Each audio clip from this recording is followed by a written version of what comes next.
Hi, my name's Alyssa. Thanks for watching today. Before we get started, we wanted to fill you in on our church. Here at Grace, we have a mission and a purpose. Our goal is to help people discover truth, decide on Jesus, demonstrate change, and deploy for others. If you're looking for a church, we would love for you to come be a part of what God is doing here at Grace. You can check us out on Facebook, Instagram, YouTube, and Twitter. We would also like to invite you to one of our Sunday morning services. Check out ohiograce.com for a list of campuses and service times in your area. We have a great time gathering for music, hanging out, and learning about who God is and how that affects our lives. Thanks for watching, and we hope to see you here next week at Grace. Well, hopefully you guys have been enjoying your Memorial Day weekend. If not so far, hopefully because of the weather and stuff, hopefully today and tomorrow is looking good. So we're glad that you're here. We're glad that you chose to spend part of your weekend with us here at Grace. And if you haven't been here for a couple weeks, we have been diving into a letter that was actually written by Jesus' half-brother. All right, so it's super interesting. We commonly refer to this letter as the book of James in the New Testament. And James is writing this letter to a bunch of new Christians. Most of these people haven't been Christians for very long, just a few years or less, and a bunch of bad stuff's happening to them. They're being persecuted by the government. They're being persecuted by the other religions around them, especially Judaism and the religious leaders there. And all this bad stuff's happening. And so James, what he does is he starts off the letter by saying, hey, you're a Christian. Bad stuff's going to happen to you, all right? You're going to enter there's going to be trials in your life. I know you've been scattered. I know some of you guys have been chased away from your homes, and some of you have lost everything. Some of you guys have lost loved ones to this just because you believe that Jesus was actually God. And he says, hey, when you go through trials, this is how he starts off his letter. He says, when you go through trials, guess what? God can use that for good.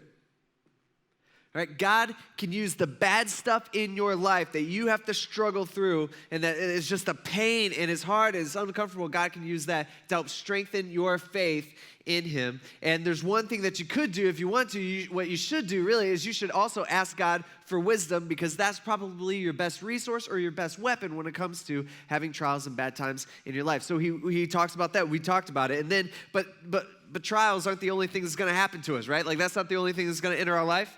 He also mentions something else that we talked about last week. He also says temptation, and we know this, all right, if you're a human, okay?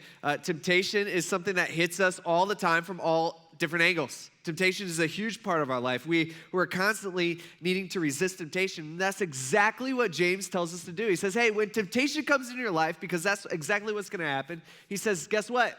Resist it. That's one of the things that I like about James the most is he's blunt. He's straight to the point. He doesn't wrap it around all this elegant stuff or take paragraphs to talk. He's just like, no, you got temptation in your life? Fix that. Watch out for it. It's going to be there. Temptation is not necessarily wrong, but when you give it your attention, then when you give it your affection, that's when you fall prey to it. He's like, you got to watch out for that. And so far, the last couple weeks, everything that we've been talking about or everything that James has talked about has been dealing with the inside, with what's going on within us, right? Think this way, ask God for wisdom. Hey, you can get through this. You need to resist temptation. It's all about stuff on the inside. But now James comes along at the end of chapter 1, and he begins by talking about there's also an outside component to our Christian life.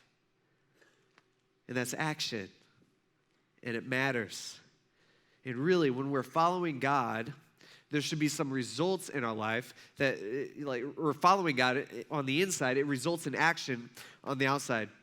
And for me, let me just say this.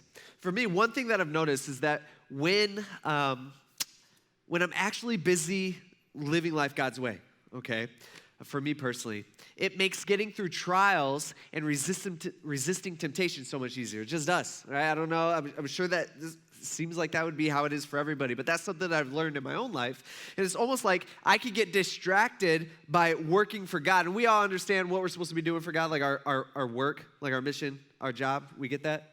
Just do whatever you possibly can to reach as many people as you possibly can. That's what we're supposed to be doing from when we wake up in the morning to when we go to bed at night. Like every decision on our daily life should filter through that idea of what am I doing to impact the people around me? Or what if I do this, will that help me impact the people around me for Jesus? Because that's the only thing that matters for eternity. We get that? Okay. So that's our work. And for me, when I'm focused on doing that, temptation comes in my life, which James promises that it will. For me personally, it's just like, nah, I don't got time for that. I'm busy doing God's work. Like, I'm busy trying to reach this person, all right? I don't got time to even give attention to any temptation in my life because I'm strategizing. I'm trying to convince this guy over here to give his life over to Jesus. And when a trial comes into my life, like a bad thing comes into my life, yeah, I get it. It's not ideal, and sometimes for me, it's uncomfortable, but I'm not really worried about it because I'm more worried about her, and she needs to give her life to Jesus because she's on the path to hell. You get what I'm saying? So for me, it's just been a lot easier in my life when I'm living my life right and I'm focused on the job that God has given me, which, by the way, is the same job God has given all of us as Christians. Man, going through trials is a lot easier because it doesn't have my attention. Resisting temptation gets a lot easier because I'm not focused on that temptation. It just gets easier. And so James is going on to explain how this all works. And his main thing is that action is essential to living life God's way. It's essential. It's super important. So James chapter 1, verse 19 right here. He says, my dear brothers and sisters, real quick, it's interesting. Before he tells us what to do, he reminds us who we are. Here at Grace Community Church, Tiffin, Ohio, right here, we are a family. At least that's what we're supposed to be. All right, we're supposed to be getting to know each other. This is supposed to be something where we come together once a week, we sit in our certain spots, we only talk to the person that we come with, and we don't talk to anybody else. That's not what Grace is supposed to be, right? It's not a family. Maybe that's your family. That's not a good family, right? That's not what a family's supposed to be. We are supposed to be together. That's what he calls us. He says, dear brothers and sisters, hey fam, all right? Christian family, check this out. Understand this. There's something you need to know. He's just got done talking about trials, and then he got done talking about temptation and how we can get through both in our life, inside stuff. But he's like, guess what? There's an outside component, and you need to know this specifically. So understand this. He kind of stops, regathers focus and attention. He's like, okay, now this is what I want you to know. Everyone should be quick to listen, slow to speak, and slow to anger. For human anger does not accomplish God's righteousness. All right, so here he starts, and he's saying, hey, you need to be quick to listen. Super interesting. That he mentions that first. Super interesting because in today's society, we might say that, we just don't do it. You know what I mean? Like, who's quick to listen? Most people aren't. In fact, in our society today, what do we usually do? Or what's our ideal? The kind of way that we live is naturally, we think hey, everybody needs to be heard. In fact, we view it as a right. I have a right to be heard, which really means I have a right for you to stop what you're doing and listen to what I have to say. Like that's what we think. We think we have a right to be heard, and hey, everybody needs to be heard, and all this stuff. And that's why we got, Facebook. We always put down our opinions, whether they're political or whatever they might be. Hey, I believe in this medical. People. You go on Facebook, you see all kinds of stuff. You know what I'm talking about? Everybody has their stuff posted for everybody to see, and nobody else cares. But we all do it. So I don't know. I don't do it because I hardly get it. I don't post on Facebook anymore. But anyway, so. We got Facebook, so we post our opinions on that. We got Twitter, we tweet our opinions on that. And then when somebody else has an opinion that either we agree with or we disagree with, a lot of times we want our opinion known or what we think we want to be heard. And so we comment on the comment section so everybody knows kind of where we stand with that, or so we can correct that person because they don't know, right? And they're completely wrong on this certain subject. I mean, even in a newspaper, right? We got a whole opinion sections dedicated to that. But James here, he's saying, hey, you need to be quick to listen and slow to speak. But our world, what we end up doing is we flip that to you need to be quick to speak, slow to listen. It's not good necessarily. I'm not saying none of that's bad necessarily, but we're doing it in the wrong order. Usually it's an inside thing. And so James is saying the way that you live your life matters. What we as Christians, we need to do, especially when something ticks us off or we hear something or something just doesn't seem right to us, what we need to do, number one, is we need to stop, listen, be slow to open our mouth, be slow to react, be slow to get angry. Basically, this whole thing is here's James. He said, hey, don't get riled up so easily. Like, don't get riled up. You look at society, it's like everybody gets offended, every little thing. Everybody gets riled up. Everybody's like on the edge of getting angry, about this or about that. Our society does the opposite. We don't listen. We're quick to give our opinion, and then we're quick to react to other people's opinion. But James, he stops. He's like, no. Don't do that. Listen first. See, personally, I think many of us, we're just bad listeners. Every single person, if you're going, no, I'm a good listener. Every single person in here, we all struggle with listening sometimes. So this is all of us. But we're just bad listeners. I think a lot of times, there's a couple reasons I could think of. And one of those is, we just don't like what the other person's saying. So we refuse to hear it. Our culture is really big into this right now. Hey, if you don't agree with what I'm saying, I'm canceling you. I'm not listening to you. I'm blocking you. We got that. I think a lot of times we do that. But then some of us, I think, sometimes our mind is just other places. Like we just don't, and really that's a care issue, it's an inside thing. We just don't care. I remember before Kate and I got married, we went to marriage counseling or had marriage counseling. And we did it with a pastor that she was super close with, super nice guy, really like this guy, still like this guy to this day. But when we were sitting in our marriage counseling, first of all, they were really long meetings. And second of all, he had these can lights in the ceiling, and the fan came down below that, and it was on, and so the room kind of like flickered. You know what I'm talking about? It kind of puts you to sleep. It's really hard for me to pay attention. Maybe that's just me. I struggle with that. But, here's a guy, he's doing most of the talking, like 90% of the talking, and we're sitting there, we're listening, we're supposed to be listening. But I'm like, what kind of books he got? What's over there? What's on the shelf? Why has he got that? What's over here? Let me look at my phone real quick. He probably didn't notice that. I'm thinking like this, and all this stuff. And I remember getting out of that meeting, and I think I'm pretty sly, but I have no idea, most of it, I'm not sure what he was saying because I wasn't paying attention. I wasn't listening. And afterwards, we were walking out of the church from the parking lot, and she was mad at me. I'm not going to say she yelled at me, but it was as close to that as possible. She's like, what are you doing? That's embarrassing. You could totally tell you weren't paying attention. You weren't listening. That was her big thing. Why weren't you listening? And James is like, that's what you need to do. James is like, you have to listen. That should be your first instinct. It's not, but that's what it should be. That's what we have to adjust in our life. You need to take things in. Don't express yourself so quickly. By the way, notice that James does not say, be quick to listen and don't speak. It's better off just not to speak at all. He doesn't say that either. We've talked about that here at Grace. As a Christian, especially when we see other Christians in our family doing things that they're not supposed to be doing or doing things that are wrong or sinning, that's what the Bible calls it, we're supposed to point those things out. Iron sharpens iron. A lot of us don't do that. But we are supposed to speak. There's a part of that. She'll stand up for people that with injustice and stuff like that. We're supposed to be a part of that. But James, he's saying, hey, you need to listen first. That's important. That's the first thing that you need to do. And getting angry does not help. Now let's talk about anger real quick. I think that's maybe something we should talk about. With anger, there's a difference between human anger and godly anger. Let's say that. We all agree with that? It sounds good, but maybe we're like, well, how? What's the difference? Let's talk about that real quick. There's a couple things. God's not on the edge of anger, like always looking for something to be mad about. We get that? Sometimes we do that, right? Have you ever met somebody that you're looking at them and you're just like, you are an angry person. Like, why do you want to live your life like that? Why are you so mad all the time? You're offended by this, you're offended by that. Just go with the flow. What's wrong with you? I remember I had a pastor one time, I remember listening to what he had to say. He said, God's anger, he described it like this. He said, God's anger has a really, really, really long wick. All right? And I think that's true. James is saying, hey, don't get angry quickly. And guess what? You know what happens to be the best example? It's our Creator. It's God, who is very, very, very, very slow to anger.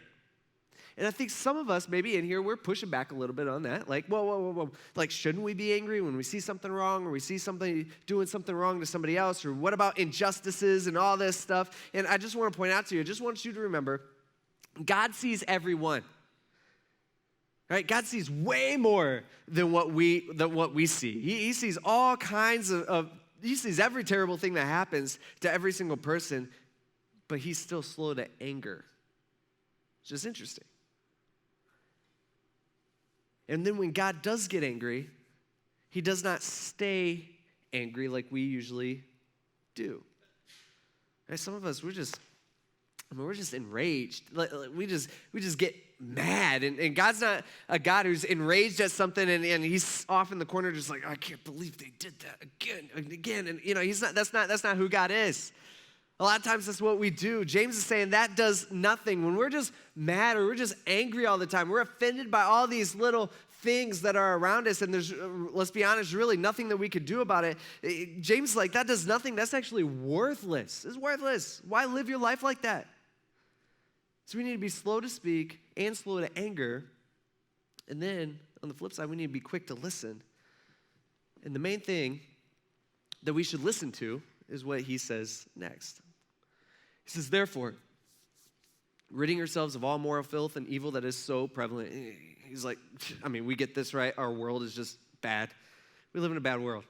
We live in an evil world. There's sin everywhere. Sin is taking, hold. There's just evil so prevalent is what James would say. Moral filth is all over the place, and it's really, really, really, really easy for us to get dirty. Okay? Every single one of us, we all struggle with this. We all have temptation in our life. None of us are perfect. We're all on the same playing field here at Grace. Okay? We're all on the same playing field. So he says, hey, you got to watch out for that. It's everywhere. Don't take the wrong turn. And then he says, humbly, key word there. We struggle with that. Receive the implanted word. Now, what the heck is the implanted word? It's this. It's the Bible. This is he's talking about the Bible. He's talking about he's talking about the word of God. He says, receive the implanted word, which is able to save your soul. So kind of a big deal, right? He's saying this book right here is a little bit different than the other books out there because this book can save your soul. It's a big deal. That's the big thing. Then he says, but be doers of the word and not hearers only, because when you do that, you're just deceiving yourself. So he's looking at this, and he's saying, hey, you need to focus on the word because it can save you. This is what he's saying here is huge. He's saying straight up. He's not beating around the bush. He's just telling us what he means to say. You need to be quick to listen. And when you're quick to listen, actually the thing that you should specifically be quick to listen to happens to be this book because it can save your soul from hell from eternity. All right? Big, huge. He drops the mic, he walks off, but he actually doesn't do that because he's got some more to say. So he says the Bible can save you, and it's a big deal. And many of us, I think, would agree with that in here. And we're like, yeah, I'm all about the Bible. I'm cool with the Bible. I agree with the Bible. A lot of us in here, we know our Bible. We think we're pretty godly people because we know about this book. In fact, a lot of us, we read this book, and we read so many books about this book, and we listen to podcasts about God. We read books about God. We have all this stuff. But these aren't words about God. These are the words of God. There's a difference there. This is way more important than your favorite devotional book, from your favorite author that you really love to read over and over again, all right? This is the words of God, not the words about God. Even then, some of us, we memorize verses, we quote scripture, we could do all this stuff, we go to all the Bible studies, we go to church every week, and this is all good. In fact, James would say, great, now what do you do with it? And what have you done with it? You read it, that's good. You should read it because these are God's words. This is what God is communicating to you specifically. But have you done what he said? I think a lot of times it's like this. Let's say you're a mom or dad. All right, you're going to go on vacation or some trip for a couple days. You're not going to be home for a couple days. And you have a few things that you want your kids to do. Maybe some of you guys have done this. This might really hit home for some of you. And so you write down on a little note, little piece of paper. You say, hey, guys, hope you're doing good. I want you to wash the dishes. While I'm gone, I want you to wash the dishes. I want you to mow the lawn, and I want you to take out the trash. Love, Dad. That's what I do. So you leave that there. You go on your trip. It's great. Business, vacation, whatever it might be. You get home, and when you get home, the first thing that you notice is the lawn is like got weeds everywhere. It's got dandelions all over. It looks like my yard. And so you're looking at it, you're just like, what has happened? This does not look good. And then you walk in, and the first thing you do is you open up the door, and the house smells because the trash hasn't been taken out. And so you go up there, and you look at the trash, and you're looking, and there's trash all over the place. And then you look at the sink, and the sink's just overflowing with dishes, and that stinks too. And you're just like, what is going on? So what do you do as a parent? You call in your kids. You're like, hey, you guys, get over here. Everybody gather around. We're going to have a little talk. And you'd say, hey, did you get my note? And they'd be like, yeah, Dad, Mom, we got your note. Actually, we read your note a whole bunch. Actually, what we did is we studied your note. We studied it really good. We read it every day together. He read it out loud. We were all about your note. And then we started doing some research about your note. So we started looking around, and we started, hey, let's think about the dishes, for example. So we started doing some research on what the best detergent is to use. And then we started doing some research on which cycle to use. Kate and I, we've been having I don't want to say argument because I'm a pastor, but we've had a discussion on our dishwasher. We just got a new dishwasher a few months ago. And our water bill has been high, so I'm doing some investigation, like, why is our water bill twice as much? And I think it's the dishwasher, but she doesn't think that. So I'm looking at it, and I noticed that when we wash dishes, it's a 3-hour cycle. To me, we live in a 21st century, and this was an expensive dishwasher. I'm like, a machine should be able to wash dishes in less than 3 hours. Anybody with me on that? That's what I'm thinking. So I'm like, Kate, and that's like the middle cycle. So I'm like, Kate, let's move over to the shorter cycle, which is the 1-hour cycle, which still seems kind of long to me, but let's just test it out. But then she thinks, and we've tried it a few times, but she claims that it doesn't wash the dishes as good, which I'm prepared to live with, but she's not.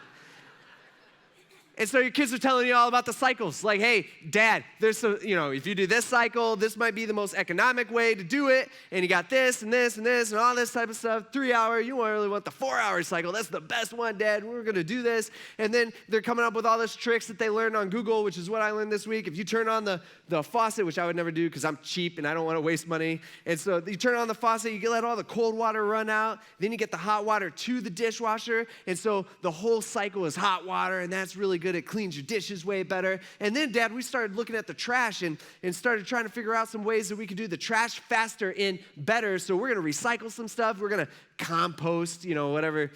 Some of you guys might do that. I don't know if that, whatever.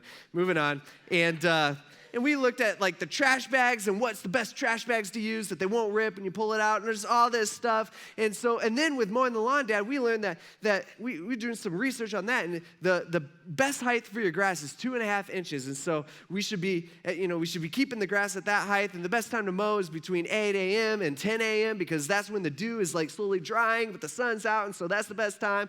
And so we sharpened the blades of the mower. We did all this stuff. We're all ready to go, Dad. But what would you do as the parent? You'd be like, but you didn't do it.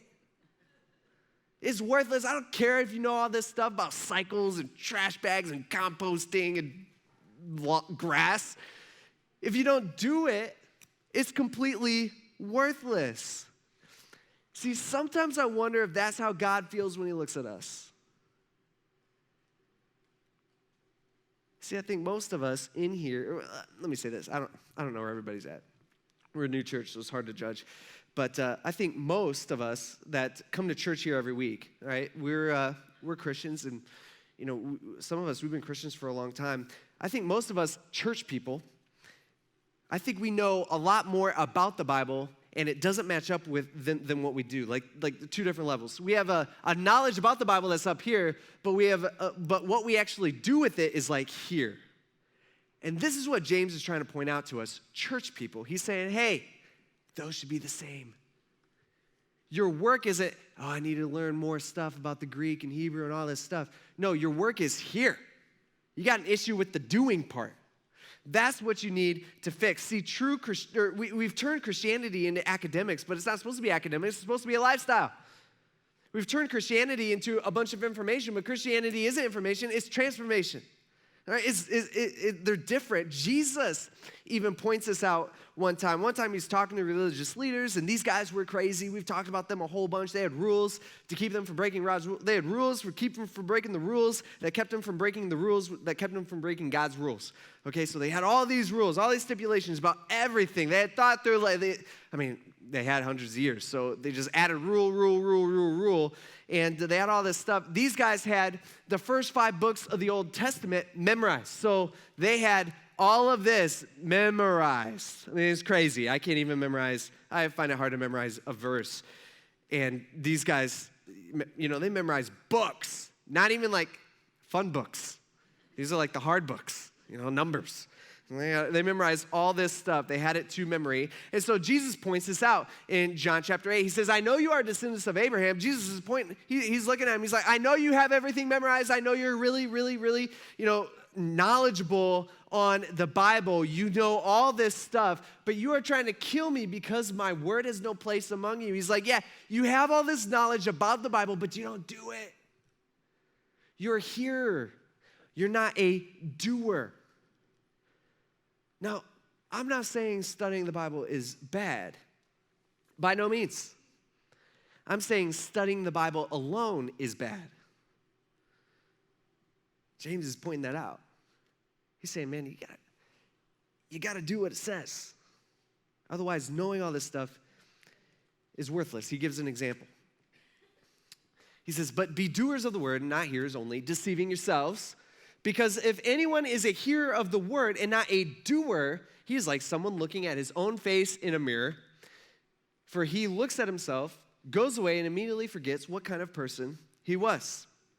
So here's James. He's saying, hey, hearing, reading, and studying the Bible, but not doing what it says is kind of like looking in the mirror. And ironically, the Bible is kind of like a mirror to us. Like we look at it.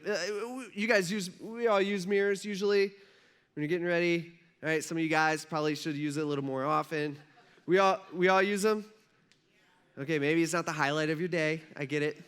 But mirrors are good. We should be using mirrors. Mirrors point out issues that you might have and you could fix. By the way, the Bible does the same thing. The Bible is like a mirror that we look at and it's like, oh, I have a problem here and here and here and here. I got to fix this up in my life. The Bible is like a mirror, and that's what James is really explaining to us. Looking in the mirror is good. It helps you make yourself presentable.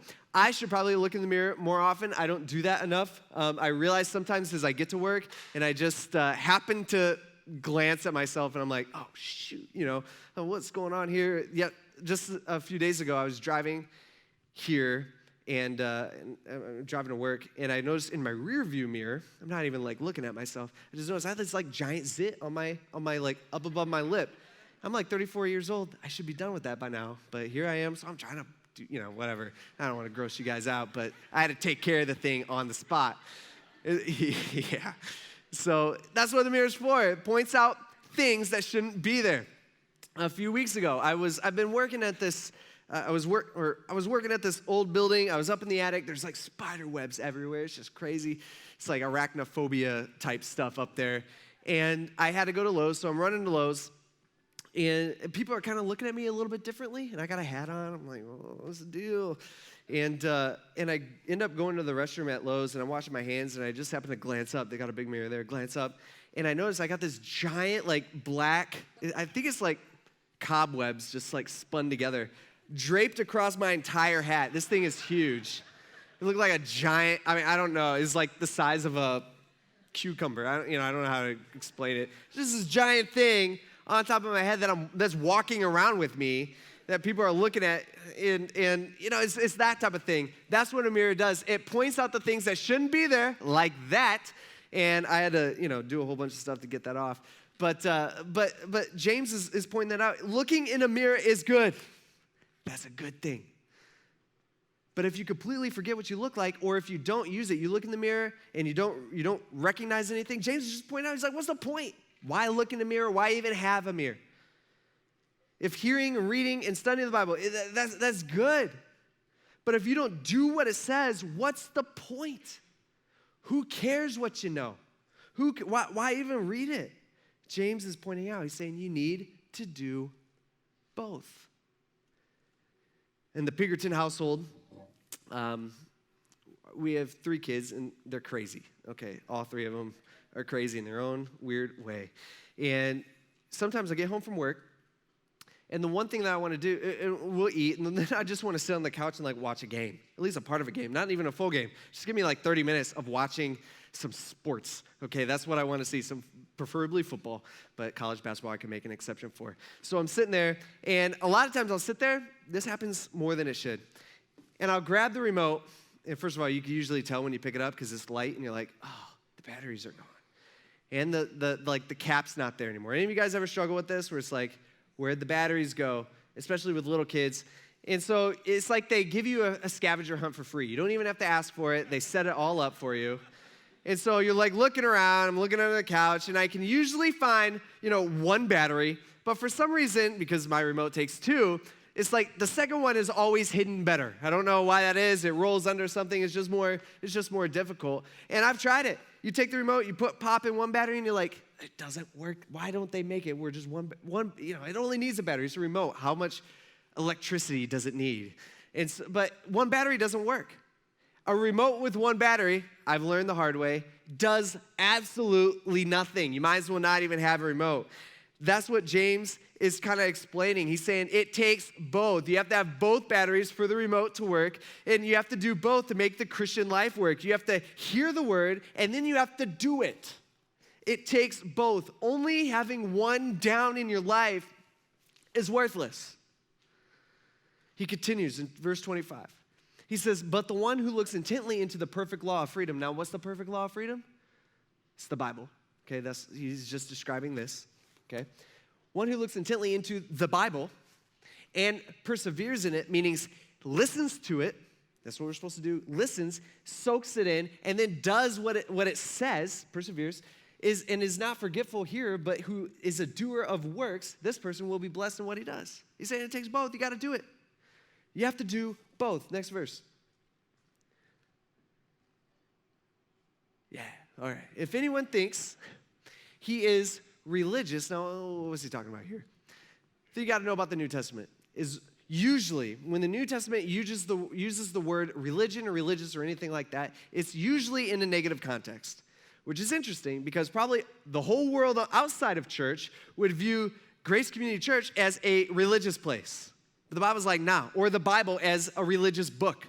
But the Bible's like, nah, that's not what it is. Jesus came on the scene. He's like, it's not about religion. In fact, he had many, many, many arguments with religious leaders who were ultra-religious people, more religious than anybody around today here in Tiffin, Ohio, that's for sure. These people were really, really, really religious people. They had all these rules. We've already talked about them. He constantly butted heads with those people.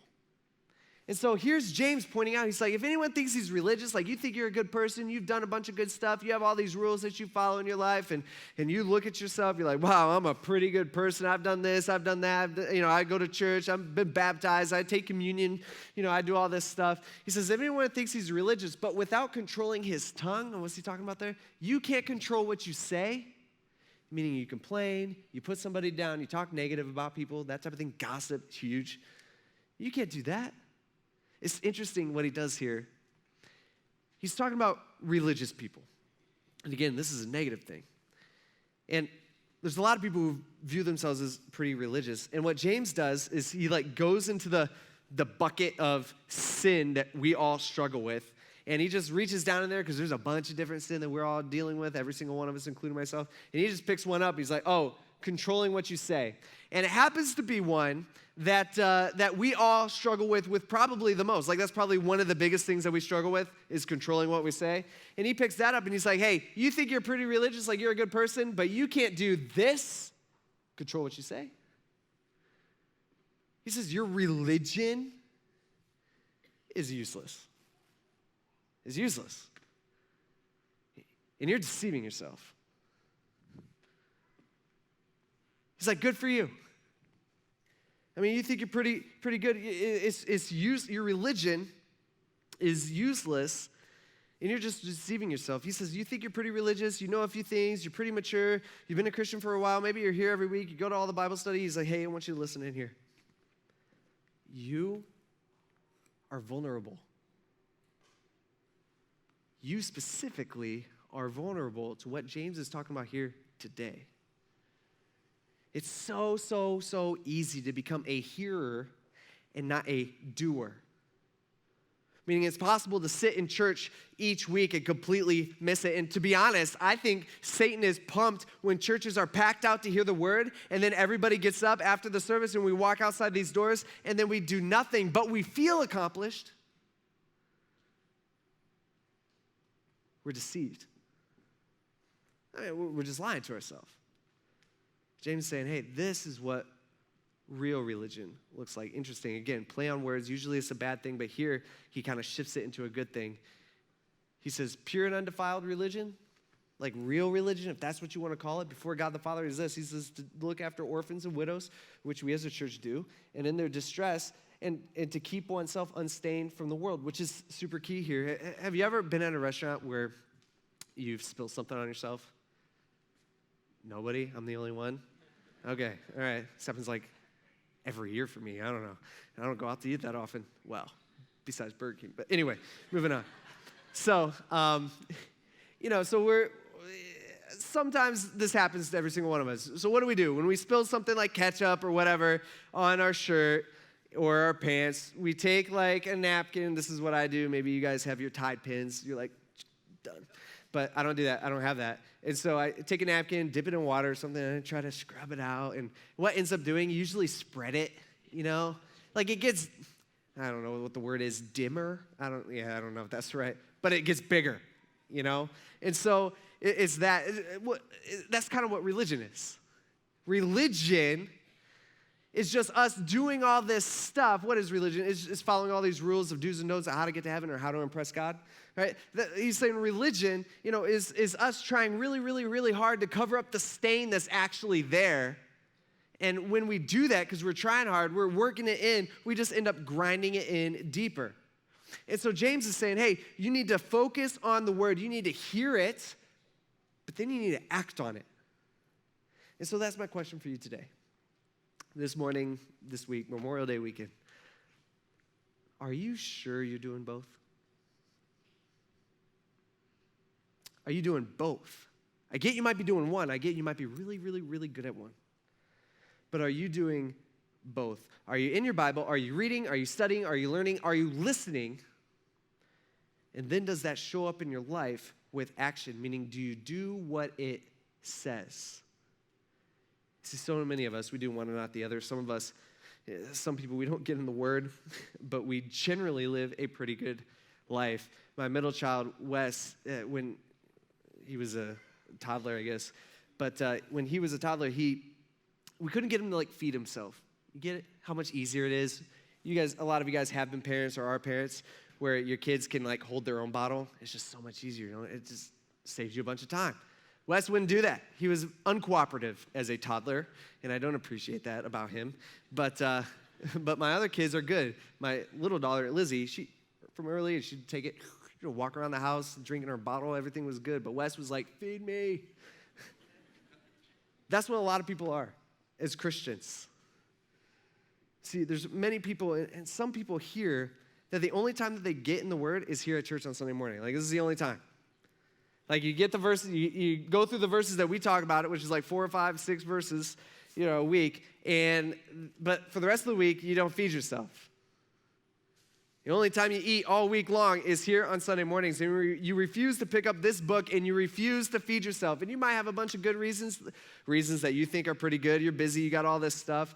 But it's interesting that those people who usually don't feed themselves are usually the ones who complain to me once in a while saying, hey, you didn't go deep enough. Basically what they're saying is, hey, you didn't feed me enough. And you know what? I want to yell in their faces in a nice pastoral way. I'm like, feed yourself. Feed yourself. It's not my job to feed you all week. Sunday morning is one tiny part of the role that the Bible should be playing in your life. It's on you. But you're a good person, and you're busy, and you let it slide. Others, you're in the Word. You read this book, and that's good. Don't stop that. All right, that's good. You got half of it done. You even study it. Some of you, you've been a Christian for a long time. You know some Greek words, and you feel pretty good about that. And you know the historical background to all this stuff and all these stories, and you got all this going on. But then you stop, and you don't do. Even I fall into this sometimes. James is telling us here this morning, he's saying, hey, man, you're deceiving yourself. Like, you're lying to yourself. You think you're good. You think you're religious. But you're not. It takes both. It takes both batteries to make the remote work. It takes both hearing and doing to make the Christian life work. It's very similar. And so that's all I want you to do this week. I want you to focus on that. Number one, are you in the habit of reading your Bible? If you're not, you need to work on getting in that routine, because this, as James would say, can save you. It's important. But number two, are you in a routine? Or maybe, number two, maybe you are in a routine. And you know a lot about the Bible. You have all this knowledge of this and that. Do you do it? I mean, what are the areas in your life that you're not doing it God's way? I mean, we all got them. You need to focus in on those mirrors. Again, the Bible's like a mirror where you're like, oh man, I got this. I need to take this off. I need to get rid of this from my life. I need to do this. I need to do that. James is saying, you read the Bible, you know the Bible, now do it. Do it. Act on it. Let's pray. God, we thank you for this, and Lord, we thank you for these words that you've given us, and help us to do this. Help us to do both. Help us to get in your word. Help us to listen, help us to be quick to listen, just like you told us. But God, help us not to forget the second part of that, which is so easy for each and every one of us to forget. Help us to act, and help us to do it. Help us to obey what you say, because it's actually for our good and the good for those around us. God, we thank you for giving us all that you've given us, more than we could ever imagine. And we thank you for this church and this family that you've given us here in Tiffin. And we ask this in Jesus' name. Amen. Thanks for watching, and we hope to see you here next week at Grace.